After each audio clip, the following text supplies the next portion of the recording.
इस खेत में पैर रखने की भी जगह नहीं है, गन्ना ही गन्ना। सभी का यही कहना था कि गन्ना वैरायटी 0238 बिल्कुल खत्म हो जाएगी, लेकिन मेरा मानना ये कभी भी नहीं था। किसान साथियों राम राम, मैं सार्थक राठी। आज मैं आपको दिखाने जा रहा हूँ गन्ने के दो ऐसे खेत जिसमें गन्ना वैरायटी 0238 ही लगी हुई है। लेकिन फर्क बस इतना ही है कि एक खेत में हमारी कंपनी से बुआई से लेकर अब तक एक दवाई लगी हुई है और दूसरे में नहीं लगी हुई। दूसरा एक बड़ा फर्क ये भी है कि जिस खेत में हमारी दवाई नहीं लगी हुई वो मार्च का बोया गया है और जिसमें हमारी दवाई लगी हुई है वो मई में बोया गया था। सीधा सच्चा 2 महीने का फर्क है जी, और 2 महीने में कुछ से कुछ गन्ना चला जाता है। अब आप देख सकते हो, सीधा मैं आपको रिजल्ट दिखाता हूँ 2 महीने में क्या फर्क आया। हमारा खेत ऊपर है या जो पहले बोया गया था वो ऊपर है। ये खेत वो है जिसमें हमारी दवाई नहीं लगी हुई है।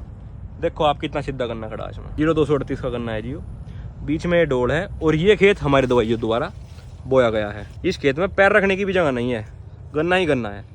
दूसरा आप हाइट भी देख लो, इस खेत की हाइट में, ये देखो इसकी हाइट और हमारे खेत की हाइट में कम से कम 1-2 फुट का तो फर्क होगा। कहीं कहीं बराबर भी है, लेकिन होगा इतना फर्क तो कहीं ना कहीं।